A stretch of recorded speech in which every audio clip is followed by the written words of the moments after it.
I literally just recorded a 16-minute video trying to go into detail about the problem that I'm trying to solve. And I just realized that my video is completely muted because I never activated the microphone on the video. So I'll have to do this again. And I'm trying to do this before I go into work. All right, so what I'm trying to figure out is I'm learning Elm, and there's certain aspects of Elm that I still don't understand, specifically dealing with the command message. Okay, so I posted a question on Stack Overflow, which is unable to trigger response message when sending initial message.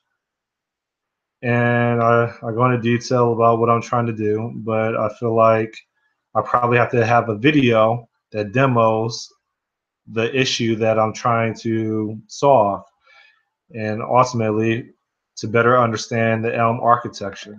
So with that said, the issue that I'm trying to solve is I have this button right here.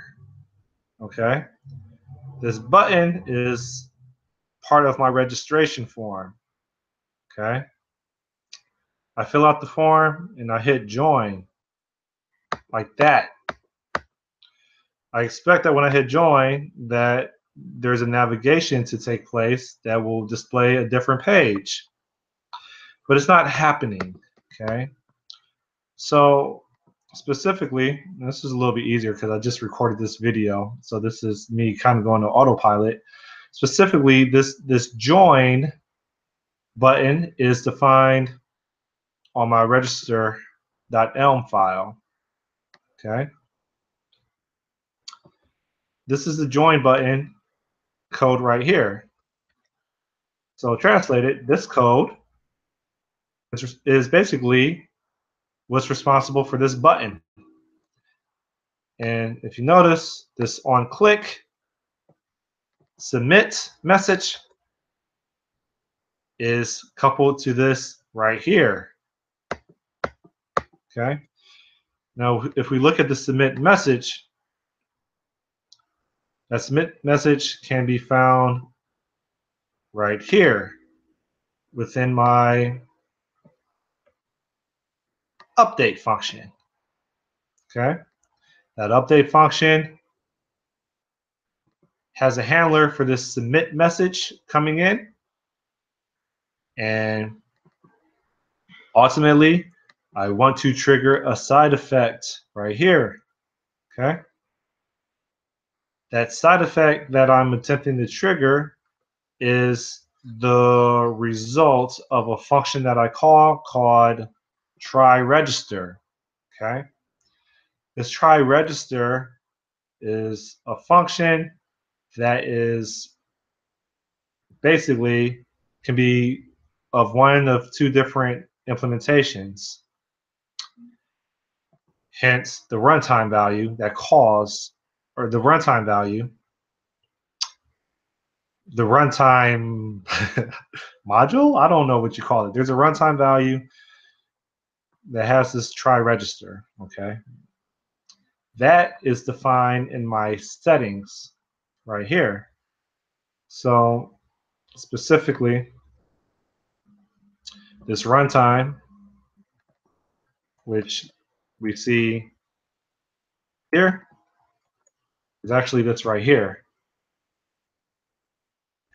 And there can be a services.try register, or there could be a test API.try register. Okay, and that's based on the configuration that we set right here. That's based on isolation mode or integration mode. Isolation mode means that this web application can run in complete isolation. It doesn't rely on any external systems. Hence, shouldn't have to rely on a web server. This integration mode is when, well, we want to basically make HTTP requests. We rely on external systems. So that's a short summary of this runtime that has this try register. Okay. Now, this is configured for isolation, which ultimately is mapped to my test API implementation of try register. Okay, this right here. What I expect is, let me go back. What I expect is the try register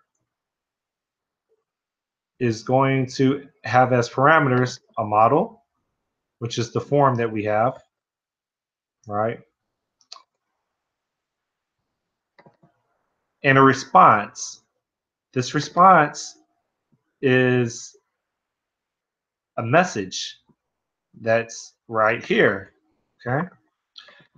That message has data attached to it, which is ultimately an Elm result type, okay? And if it's successful, it's going to have a JSON profile data attached to it, okay? This JSON profile is a record, which is right here, okay? So in summary,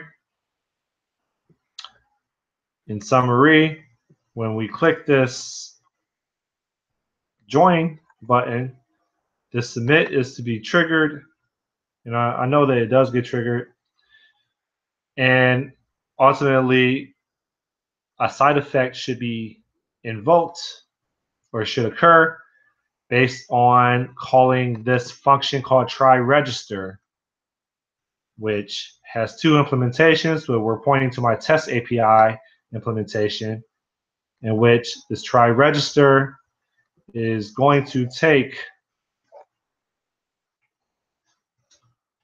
the form data, first name, last name, password, whatever else that may be part of a form. And it's also going to take the response that we want to trigger, all right?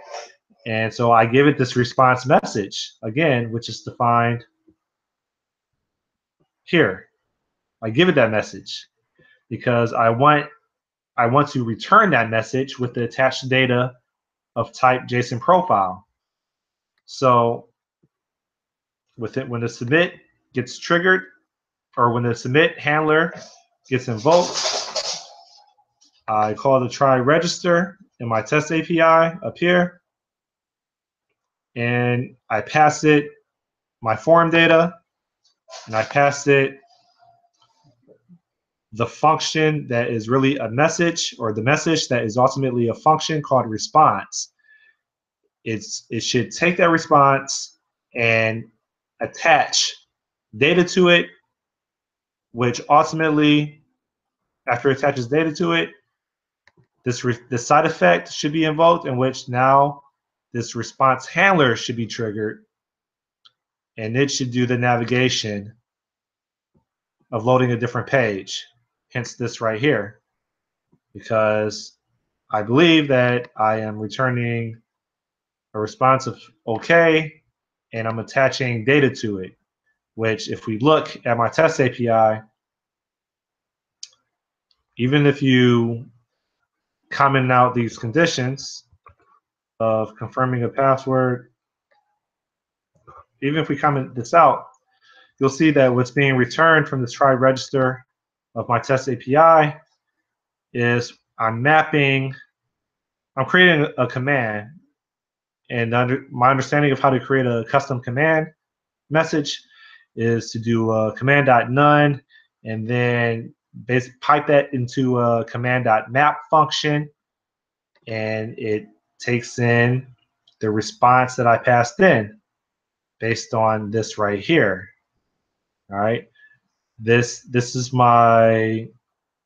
part of my function signature. This represents the second parameter. Here's the second parameter right here. This message is used right here, in which I parse out the actual message type, and I don't care about the payload. That's my understanding of what I'm doing right here. And so I say my response is going to be the first, how do I say this? It's going to be the first item, or it's going to be the actual case value of this message, and I'm going to ignore the data that's attached to it. That's how I think I'm processing it. And then I go ahead and to create a custom command message, which is what I want to return. I say command.none pipe to command.map, and I provide this response here. And then I attach the data of its result.ok, and here's my JSON profile. Okay. And I expect that when I return this command message in the form of this right here, that it should trigger my response right here, because it is okay, right? And it has a JSON profile data attached to it. Okay, JSON profile data attached to it, and it should trigger this navigation.load. And I'm not observing that. Okay, and that's my test API implementation. There's two implementations. This is the other one. This is actually doing the HTTP part, but none of these work. Right? This is my other implementation. Even when I toggle from isolation to integration mode, none of this works. And I'm learning Elm, but obviously I don't have a complete understanding of how Elm handles side effects. So when I go here, this should be updated, and I do Nimrod abc@abc.com. 1, 2, 3, 1, 2, 3. I don't see any navigation taking place.